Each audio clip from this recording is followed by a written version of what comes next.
Neste período de isolamento social, eu vou aproveitar para falar um pouco mais para vocês sobre mim, sobre a minha carreira, sobre o canal e o meu dia a dia. Sejam bem-vindos ao Diário da Quarentena do Carioca no Mundo.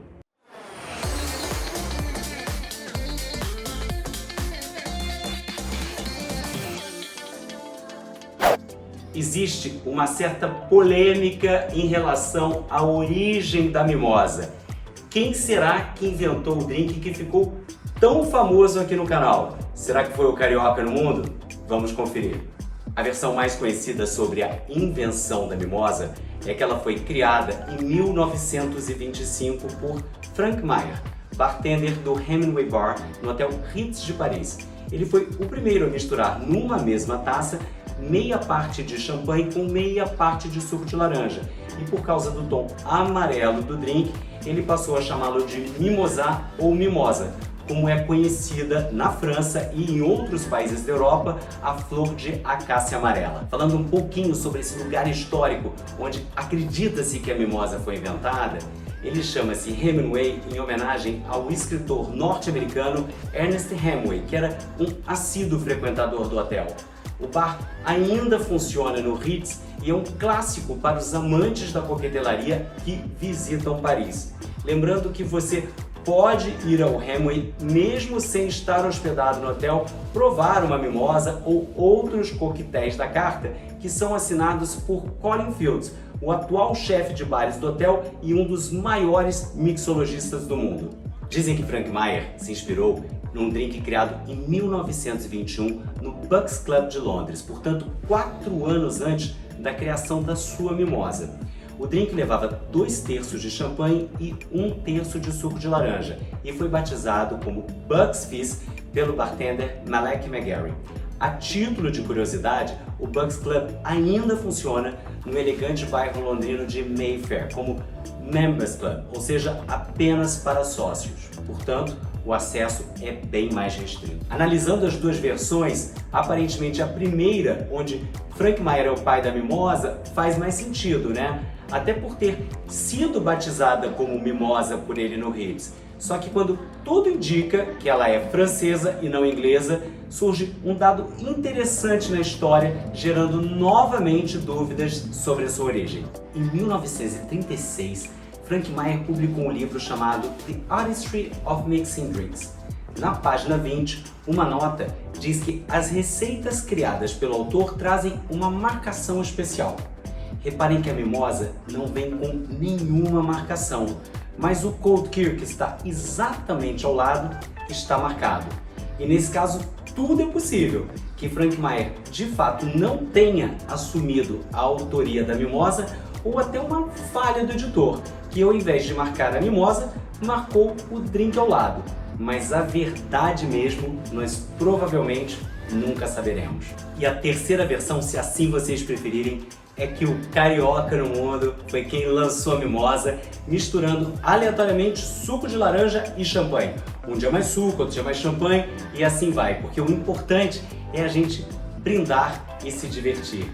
Se eu não me engano, a primeira vez que eu fiz essa mistura em um vídeo aqui para o canal foi voando no upper deck de um 747-400 da KLM de Toronto para Amsterdã. E de lá para cá, vocês ajudaram a tornar a mimosa do Carioca no Mundo ainda mais conhecida através dos comentários e das fotos que vocês postam e me marcam no Instagram.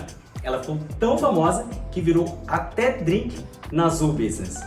Já estou com tudo organizado para prepararmos uma mimosa juntos. Vamos aos ingredientes, que são apenas 2, o espumante e o suco de laranja. É importante que seja um bom suco, afinal de contas ele é 50% do nosso drink, né? O segundo ingrediente é o que mais me perguntam. Jaime, eu devo utilizar espumante ou champanhe? Qual a diferença entre eles? Vamos lá, pessoal. Champanhe é um vinho espumante produzido na região de Champagne, na França. Apenas os vinhos produzidos nessa região podem ser denominados de champanhe. O mesmo vale para o Prosecco, produzido na região do Vêneto, na Itália, ou a Cava, produzida na região da Catalunha, na Espanha. Ou seja, todo champanhe é um espumante, mas nem todo espumante é um champanhe. E já que estamos falando de garrafas, eu separei algumas aqui para a gente ver essa diferença entre o champanhe e o espumante e a cava. Reparem bem, este, por exemplo, é um espumante francês, Blanc de Blanc, portanto feito com 100% com uvas Chardonnay, mas apesar de ser produzido na França, como ele não é da região de Champagne, ele não pode ser denominado champanhe. Ao lado, uma garrafa de Champagne Taittinger, que é produzida na cidade de Reims, na região de Champagne. Por acaso, esta é uma garrafa super especial, uma edição limitada da Taittinger para o Hotel Lutetia. Eu ganhei quando me hospedei lá, inclusive produzi um vídeo sobre esse hotel para o canal. E aqui uma garrafa de espumante Brut, também um espumante francês, porém não é champanhe porque não é produzido na região de Champagne. Vocês já devem ter reparado em alguns vídeos do canal que quando o champanhe da primeira classe é excepcional, eu não misturo com suco de laranja. É o caso do champanhe que foi servido no vídeo da La Première d'Air France, no First Class The Apartment da Etihad ou na primeira classe do A380 da Emirates.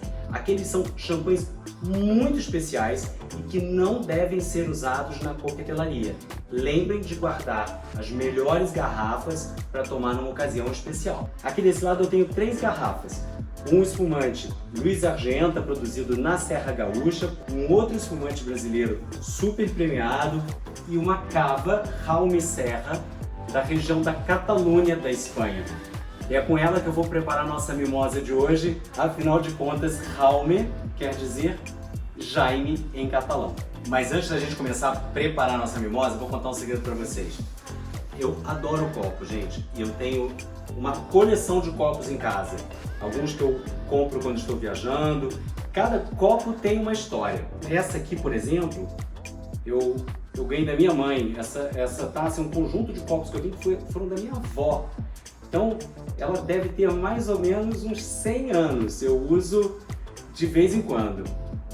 Essa é super legal. Reparem nessa taça. Eu comprei quando viajei no Orient Express de Londres para Veneza. Eu trouxe um jogo dessas taças e um outro jogo de copos de vinho do Orient Express. Eu trouxe na mão, gente, com bagagem de mão saindo da Itália para o Brasil. Inacreditável, né? E essas outras aqui, mais baixinhas, elas têm uma história legal também. Eu comprei de madrugada, eu estava com insônia, entrei num leilão online e vi que tinha um lote de copos de companhias aéreas e arrematei o lote todo. E olha que legal, tem um copo da Lufthansa, um copo da SAS, por acaso eu nunca voei na companhia, tem até uma taça de champanhe da Varig. E esse daqui, olha que charme, um copo da South African Airways. Eastern, que nem existe mais, um da British Airways, olha isso. Uma taça da Viasa, da Venezuela. É interessante a gente notar que os copos utilizados a bordo dos aviões são sempre mais baixinhos, por 2 motivos. Um, para ocupar menos espaço na galley e também para dar mais estabilidade, tanto para a equipe de comissários como para o passageiro. Eu disse que iria utilizar a Cave Jaume Serra, que aqui está a espanhola. Eu vou abrir. Bom, vocês sabem que eu sou formado em hotelaria e tenho uma empresa de treinamento em serviço para hotéis, restaurantes, bares, shopping centers. E a maneira certa de a gente abrir uma garrafa de espumante ou de champanhe num restaurante ou num bar é com um guardanapo para que a rolha não faça barulho e não incomode os clientes. Mas como a gente está em casa, estou na minha casa, eu quero mais é fazer barulho com a rolha, afinal de contas esse barulho tem um som de celebração, né? A gente tira, primeira coisa, esse lacre. E quando a gente está num bar, num restaurante, o que eu faço? Eu sempre mantenho o dedo aqui, porque corre o risco dessa rolha estar com muita pressão e ela explodir em cima de você. Tchá, tchá, tchá, tchá. Opa! Aberto. Qual copo nós vamos escolher? Eu vou pegar este daqui, porque é melhor a gente visualizar a mimosa. Sirva sempre com um copo levemente inclinado. Sabe por quê? Essa é uma forma da gente preservar o perlage, que são essas bolinhas que sobem do espumante. Tá vendo? Sempre sirva o champanhe e o espumante primeiro. E em segundo lugar, o suco de laranja. Não precisa misturar, pois o próprio suco vai se misturar no champanhe. Prontinha, preparada a nossa mimosa. Cheers! Lembre-se que se você beber, não dirija. E caso você seja menor de 18 anos ou não tome álcool por qualquer motivo, você pode preparar a sua mimosa substituindo o espumante e o champanhe por água tônica, que vai ficar bem legal. Espero que você tenha curtido esse vídeo, deixa aí seu like, se inscreve no canal e me acompanha também no Instagram. Valeu e até a próxima!